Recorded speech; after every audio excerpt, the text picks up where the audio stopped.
Hello नमस्कार, मैं doctor Rajneesh Kumar आप सभी का एक बार फिर से हार्दिक स्वागत करता हूं। आज के वीडियो लेक्चर में हम बात करेंगे कि यदि आप यूजीसी नेट हिंदी 2023 की परीक्षा में बैठने जा रहे हैं तो परीक्षा की तैयारी करते समय सबसे पहले किन किन बातों का हमें विशेष तौर पर ध्यान रखना चाहिए, जिससे कि आप अपनी तैयारी बिना किसी परेशानी के, बिना किसी संदेह के, बिना किसी शंका के और बिना किसी हिचक के पूरी कर सकें। आपके मन में कोई इस तरीके की दुविधा न रहे कि हमने फलां गलती कर दी है और परीक्षा तक आप लगातार उसको लेकर टेंशन में हैं। तो हमने सोचा कि एक प्रतियोगी छात्र को किन-किन बातों का ध्यान रखना चाहिए जिससे कि वो स्वतंत्र तरीके से अपनी तैयारी कर सके। तो कुछ बिंदुओं को हमने आपके सामने प्रस्तुत करने का प्रयास किया है। उन बिंदुओं को देखिए, फिर बातें और क्लियर हो जाएँगी। तो चलते हैं, बात करते हैं। सबसे पहले आप आवेदन फॉर्म को बहुत ही सावधानी से भरें, क्योंकि अगर आप आवेदन फॉर्म में कुछ गलती कर देते हैं, तो उन गलतियों को लेकर आपके मन में परीक्षा तक हमेशा संदेह बना रहता है कि हमने तो फलाँ ऑप्शन गलत रंग दिया है, फलाँ चीज़ गलत भर दिया है, तो इस परीक्षा में हमें बैठना चाहिए कि नहीं बैठना चाहिए, रिजल्ट्स आएगा कि नहीं आएगा। क्योंकि कई बार हमने देखा है कि विद्यार्थियों ने कमेंट्स करके पूछा है, अपनी परेशानियों को रखा है सामने। तो सबसे पहले अगर आप आवेदन फॉर्म सही तरीके से भर लेते हैं, तो ये मानकर चलिए कि आपने 50% परीक्षा की तैयारी अच्छे से कर ली है, ठीक है? जिन बच्चों ने आवेदन फॉर्म भर लिया हो, तो उम्मीद है कि उन्होंने सही भरा होगा और जिन बच्चों ने अभी तक फॉर्म नहीं भरा है, तो वो इन सारी चीज़ों को ज़रूर ध्यान में रखें। कुछ चीज़ों को ध्यान में रखना ज़रूरी है, जैसे कि जब आप फॉर्म भरने जाएँगे, तो वहाँ पर नेट जेआरएफ दोनों को भरना रहता है। वहाँ पर लिखा रहता है असिस्टेंट प्रोफेसर विथ जेआरएफ। तो इसमें ऐज का भी कंडीशन रहता है। तो अगर आप दोनों चीज़ों के लिए एलिजिबल हैं, तो निसंदेह तरीके से आप नेट जेआरएफ भरिए। कुछ बच्चे होंगे जो कि एज बाउंडेशन के आधार पर केवल नेट के योग्य होंगे, लेकिन मुझे लग रहा है कि जितने भी बच्चे यहाँ पर जुड़े हैं, वो दोनों के लिए योग्य हैं। तो इस ऑप्शन को ज़रूर भरिए, क्योंकि मैंने देखा है कि विद्यार्थी बाद में पूछते हैं कि हमने तो केवल नेट के लिए भरा है, जबकि उनका मार्क्स बहुत ज़्यादा रहता है। अगर वो दोनों भरते तो शायद वो जेआरएफ भी हो जाते। तो कई गड़बड़ियाँ इस तरीके की हुई हैं, तो ध्यान में रखिए। कैटेगरी को ज़रूर अपने सही भरिए, क्योंकि अगर आप अलग कैटेगरी के हो जाएँगे, तो आप परीक्षा में बैठेंगे भी तो आपका रिज़ल्ट प्रामाणिक नहीं माना जाएगा, वो बाद में आपको दोबारा एग्ज़ाम देना पड़ेगा। एग्ज़ाम सेंटर अपनी सुविधा अनुसार ज़रूर भरिए, क्योंकि पिछली बार हमने देखा कि लोगों का सेंटर बहुत दूर-दूर चला गया था, क्योंकि ये सीबीटी बेस पर आधारित एग्ज़ाम होने लगा है, तो जहाँ पर भी कंप्यूटर की सुविधाएँ, वहीं पर आपके सेंटर्स होते हैं। तो फिर भी जो आपके हाथ में है, ये एग्ज़ाम सेंटर आप अपनी सुविधा के अनुसार ज़रूर भरें, ठीक है? डेट ऑफ बर्थ को भी आप एकदम से चेक कर लीजिए कि आपका सही है कि नहीं, क्योंकि उसको लेकर भी कई बार लोग दिक्कत में आ जाते हैं, जल्दीबाजी में अगर फॉर्म भरते हैं तो। तो सबसे पहले इन सारी चीज़ों को आप ध्यान में रखिए आवेदन फॉर्म को भरते समय, जिन-जिन बिंदुओं पर मैंने बात किया है। अगले पॉइंट पर बात करें, तो फॉर्म भरते समय आप मानसिक रूप से परीक्षा की तैयारी में लग जाइए, क्योंकि हमने देखा है कि जैसे ही फॉर्म निकलता है, फॉर्म भरा जाता है, फिर विद्यार्थियों के मन में एक सवाल आता है कि हमारे पास समय बहुत कम है। इतने समय में हम तैयारी कर पाएँगे कि नहीं? अगर 40 से 45 दिन भी होता है, तो वो घबराने लगते हैं कि हमारे पास तो समय ही नहीं है। लेकिन एक चीज़ आपको ध्यान में रखना पड़ेगा कि आपको इस परीक्षा में कई तरीके के विद्यार्थी मिलेंगे। इस परीक्षा में कुछ ऐसे विद्यार्थी मिलेंगे जो ऑलरेडी आप को नेट क्वालिफाइड मिलेंगे, वो जेआरएफ की तैयारी कर रहे हैं और 2 से 3 बार वो नेट हो चुके हैं, ये भी है। कुछ विद्यार्थी ऐसे हैं जो कि इस परीक्षा में बैठे हुए हैं, लेकिन वो नेट क्वालिफाइड नहीं है, वो किसी तरीके से नेट पास करना चाहते हैं। कुछ विद्यार्थी हैं जो कि पहली बार इसमें बैठ रहे हैं, ठीक है? पहली बार बैठ रहे हैं, तो ज़ाहिर-सी बात है, ये कॉम्पिटिशन में आप शामिल होने जा रहे हैं, तो अलग-अलग प्रवृत्ति के लोग मिलेंगे, अलग-अलग बैकग्राउंड के लोग मिलेंगे, अलग-अलग एज ग्रुप के लोग मिलेंगे, अनुभव के मिलेंगे। तो इसको लेकर आपको अपने दिमाग में एक चीज़ बनाना पड़ेगा कि अगर आप अपीयरिंग में हैं, और तैयारी फॉर्म निकलने के बाद करने जा रहे हैं, तो थोड़ा-सा आपको सिलेबस देखने में और उससे परिचित होने में, उससे रिलेटेड जितने भी मटेरियल्स हैं उनसे परिचित होने में आपको वक़्त लगेगा। बनस्पत इन लोगों के जो ऑलरेडी इस परीक्षा में बैठ चुके हैं और तमाम चीज़ों से परिचित हो चुके हैं। तो सबका आईक्यू लेवल अलग-अलग ढंग का होता है, सबकी तैयारी करने की क्षमता अलग-अलग होती है। हो सकता है कि कुछ ऐसे विद्यार्थी होंगे जो कि समय का बिल्कुल उनके ध्यान में बात नहीं आई होगी। वो ऑलरेडी 2-3 महीने से तैयारी में लग गए होंगे कि इस बार जो नेट का फॉर्म आएगा उसको हमको भरना है और क्वालीफाई करना है। वो फॉर्म के आने का इंतज़ार नहीं कर रहे होंगे या फिर परीक्षा डेट का भी इंतज़ार नहीं कर रहे होंगे। तो मानसिक रूप से आपको तैयारी करनी है। समय कम है या ज़्यादा है, इसको लेकर बिल्कुल तनाव में नहीं आना है। क्योंकि अगर आप देखेंगे एनटीए का जो इतिहास रहा है, वो कई बार परीक्षाओं को पोस्टपोन करता रहा है, ठीक है? निर्धारित डेट पर एग्ज़ाम नहीं हुआ है। जब से ये सीबीटी वाला सिस्टम लागू हुआ है, तब से परीक्षाओं की डेट भी एक्सटेंड होती रही है। तो आप 40-45 को ध्यान में मत रखिए, तैयारी में एकदम से लग जाइए। ये मानकर चलिए कि समय पर होगा, तो भी हम तैयार हैं। अगर डेट एक्सटेंड होती है, तो जो चीज़ें आपकी छूट गई हैं, जिस पर आपने ध्यान नहीं दिया है, उसको भी आप कवर कर लेंगे, ठीक है? वरना अगर आप समय को लेकर ध्यान देना शुरू करेंगे तो आपके ऊपर प्रेशर बढ़ेगा और तमाम जो पुरानी बीमारियां हैं वो उभर कर सामने आएंगी, क्योंकि परीक्षाओं में हमने देखा है कि पुरानी बीमारियों की भी वापसी होती है। तो प्लीज इस तरीके का मत करिए कि आप प्रेशर में आए और जो भी आप तैयारी कर सकते थे वो भी न कर पाए। तो यूजीसी नेट खासतौर से एनटीए जब से एग्जाम करा रही है, उसका अगर एग्जाम डेट हिस्ट्री देखेंगे तो परीक्षाएं एक्सटेंड हुई हैं। बहुत सारे लोग इसे समझ भी होंगे। तो समय कम या ज़्यादा है, इसको लेकर बिल्कुल परेशान नहीं होना है। अ, बस अपने को तैयार करना है। अगला पॉइंट है कि पाठ्यक्रम प्रिंट करके पास में रखें। जैसे आपने इस परीक्षा के लिए बुक्स भी खरीदा होगा, प्रैक्टिस बुक्स भी खरीदा होगा, तो उसमें भी आपको सिलेबस मिल जाता है, ठीक है? लेकिन मेरा मानना है कि आप एनटीए के वेबसाइट से ज़रूर सिलेबस को डाउनलोड करके प्रिंट कर लें तो ज़्यादा बेहतर रहेगा, क्योंकि मोबाइल में आपको बार-बार खोजना पड़ता है। या फिर मोबाइल में भी रखना चाहते हैं तो अपने ईमेल आईडी पे ज़रूर उसको रखें, ठीक है? ताकि आपको बार-बार उसको डाउनलोड ना करना पड़े, फाइल में ना खोजना पड़े। ईमेल आईडी पर एक बार अपना सिलेबस रख दीजिए और जब भी ज़रूरत पड़े उसको देख लीजिए। और सबसे अच्छा रहेगा अगर सिलेबस को आप प्रिंट आउट करके अपने पास रखें, तो वो ज़्यादा बेहतर रहेगा। तीसरा पॉइंट है कि कौन बुक पढ़ें, कौन नहीं पढ़ें। ये सबसे बड़ा प्रश्न है प्रतियोगी छात्रों के सामने कि ठीक है, हमने समय का भी ध्यान नहीं रखा, पाठ्यक्रम को भी प्रिंट करके अपने पास रख लिया, लेकिन कौन बुक पढ़ें, कौन नहीं पढ़ें। तो आप देखेंगे कि यूजीसी नेट में कुल 10 यूनिट हैं, तो ज़ाहिर-सी बात है कि 10 यूनिट हैं, तो कम से कम 5-6 किताबें तो आपको पढ़नी ही पड़ेंगी। ठीक है, लेकिन समस्या यहाँ पर क्या है कि किसी एक किताब की ज़रूरत पड़ती है कि कोई एक किताब बता दिया जाए जिसको पढ़कर हम इस परीक्षा को निकाल लें। तो एक किताब की मैं बात करूँ तो आप दृष्टि नाम की बुक को खरीद सकते हैं, क्योंकि इस बुक को मैंने भी देखा तो सिलेबस को कवर करने का प्रयास किया गया है। लेकिन ये मैं नहीं कहूँगा कि ये सबसे बेस्ट और आखिरी बुक है, ऐसा नहीं कहूँगा।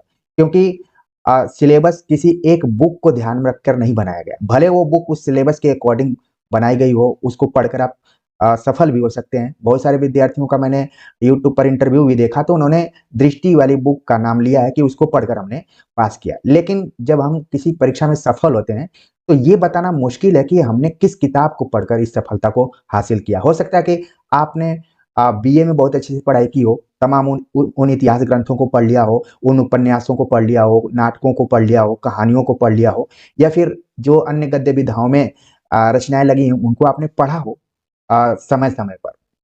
और अंत में आप दृष्टि नामक बुक को पढ़ लिए हों, उसका रिवीजन कर लिए हों, तो आपको लग रहा होगा कि यही बुक है।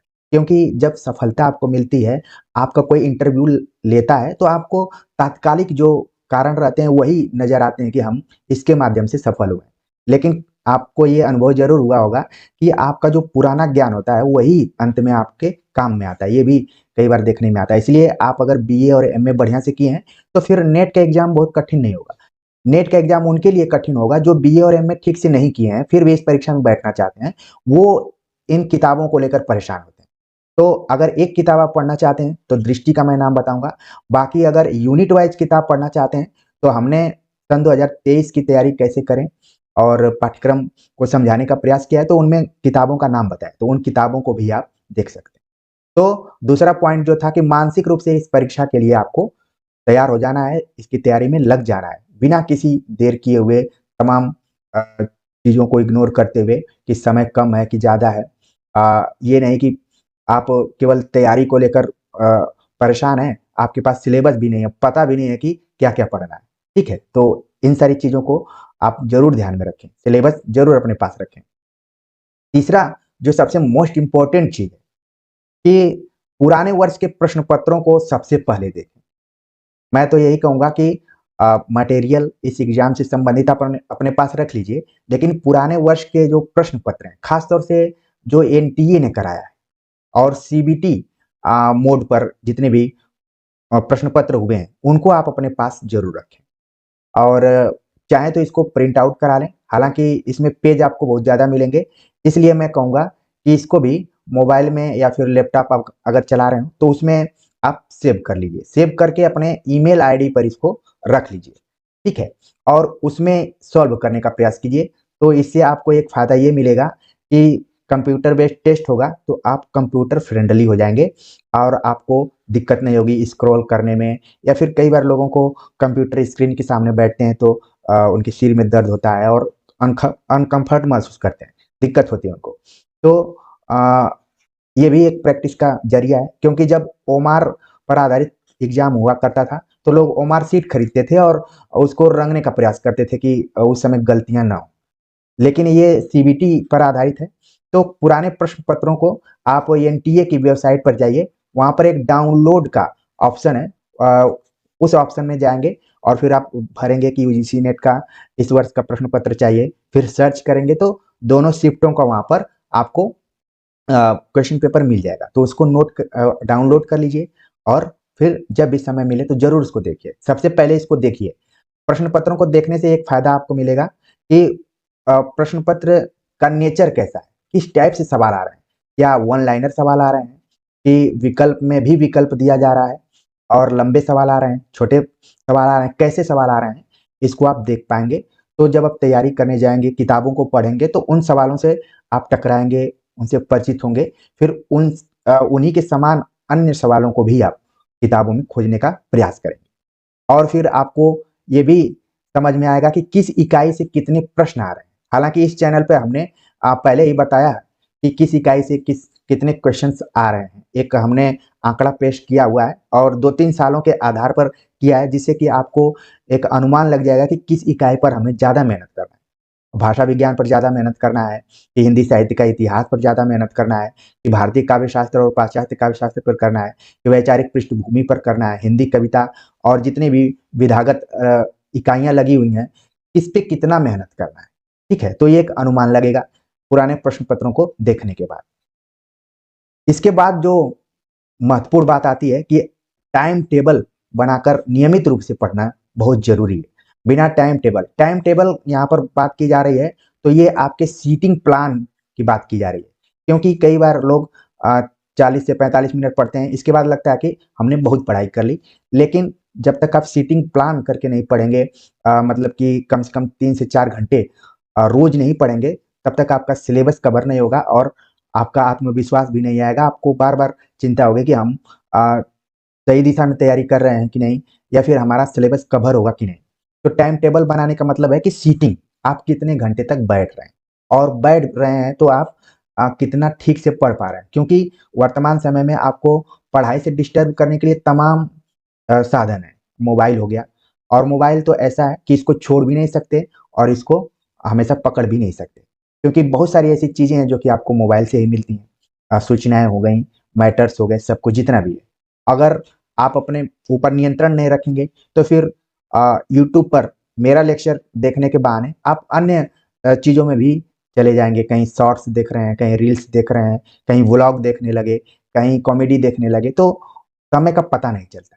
मोबाइल में जितना सीटिंग होती है, अगर आप टाइम टेबल बनाकर पढ़ाई में सीटिंग कर देंगे, तो आप निश्चित तौर पर इस परीक्षा में सफल हो जाएँगे।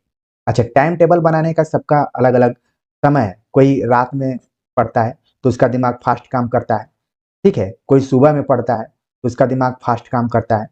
या फिर अपने हिसाब से, क्योंकि कुछ ऐसे विद्यार्थी हैं जो कि हाउसवाइफ घर पे रहते हैं, ठीक है? इसमें मेल फीमेल दोनों को रखा जा सकता है, क्योंकि कई लोग गृहस्थी इत्यादि के साथ भी पढ़ रहे हैं, तो वो तो काबिल तारीफ हैं, उनको सलामी करनी चाहिए कि वो तमाम व्यस्तताओं, जिम्मेदारियों के बाद भी इस परीक्षा में बैठना चाहते हैं। तो वो अपने हिसाब से टाइम टेबल बनाएँ कि कब कौन काम करना है, फिर 2 से 3 घंटे का ज़रूर वो टाइम टेबल बनाएँ। बाकी जो प्योर रूप से स्टूडेंट हैं, प्योर रूप से स्टूडेंट का मतलब है कि वो या तो एमए कर चुके होंगे, ये एमफिल इत्यादि PhD first year, second year में होंगे और हॉस्टल में रहते होंगे, तो वो अपने हिसाब से टाइम टेबल बना लें, ठीक है? तो ये 3 तरीके के टाइम टेबल हो सकते हैं, रात में, सुबह में या फिर अपने हिसाब से जब भी उनको मौका मिले और कंसंट्रेट होके वो पढ़ाई कर पाएँ। 5वीं बात है कि पिछली गलतियों को सुधारने का प्रयास करें। ये गलतियाँ केवल परीक्षा हॉल से रिलेटेड नहीं है। ये नहीं है कि एग्ज़ाम हॉल में जो गलतियाँ होती हैं, उन्हीं को सुधारना है। क्योंकि जब से हम फॉर्म को भरते हैं तो जब फॉर्म भरते हैं तो हम लगता है कि 4-5 दिन खूब मन लगाकर पढ़ते हैं। फिर हमारी पढ़ाई धीरे-धीरे लूज़ होने लगती है। फिर बाद में पता चले कि आप दूसरे काम में लग गए, आपकी डेट अगर एक्सटेंड हो गई तो आप और लूज़ हो गए। तो इन गलतियों को नहीं करना है। और ये गलती नहीं करना है कि आप किसी बुक को लेकर बहुत परेशान हों या फिर समय को कि कम है उसको लेकर परेशान हों, ठीक है? और परीक्षा हॉल में तो जो गलतियाँ हैं कि जो भी भरना है आपको कंप्यूटर पर उसको ठीक से भरें और समय का प्रबंधन करें। ये भी आपको ज़रूर ध्यान में रखना है। और जितनी भी गलतियाँ हैं क्वेश्चंस को कैसे पढ़ने हैं, क्वेश्चन में अगर नहीं शब्द लगा हुआ है तो उसको कैसे ठीक से पढ़ना है, असत्य है तो उसको भी ठीक से पढ़ना है, क्वेश्चन को कैसे समझना है। तो ये सब जब आप प्रैक्टिस करेंगे तो धीरे-धीरे चीज़ें ठीक हो जाएँगी। तो कहने का मतलब है कि जिसको भी आप अपनी गलती मानते हैं, क्योंकि जब आपका रिजल्ट नहीं आता है तो आप यही बोलते हैं कि हमने गलतियाँ की थी, उन गलतियों को हमें सुधारना है। तो सबकी गलती अलग-अलग ढंग की हो सकती है, हमने अपने आधार पर कुछ गलतियों की तरफ संकेत किया है। तो कुछ महत्वपूर्ण बातें थी जिनको कि आपको सबसे पहले ध्यान में रखना चाहिए, अगर इस परीक्षा की तैयारी कर रहे हैं तो। तो उम्मीद है कि आपको ज़रूर कुछ-कुछ समझ में आया होगा और आज ही आप निश्चित करेंगे कि जितनी भी बातों की तरफ मैंने संकेत किया है और उसको आप ध्यान में रखेंगे, उसके आधार पे अपनी तैयारी करना शुरू कर देंगे और मुझे पूरी उम्मीद है कि इस परीक्षा में आप निश्चित तौर पर सफल होंगे। तो कमेंट्स कर ज़रूर बताइए कि ये सारी बातें आपको कैसी लगीं और आप इन बातों को कितने समय में फॉलो करेंगे और फॉलो करेंगे तो आपको निश्चित तौर पर सफलता मिलनी तय है। तो मिलते हैं एक नए टॉपिक के साथ, तब तक के लिए नमस्कार।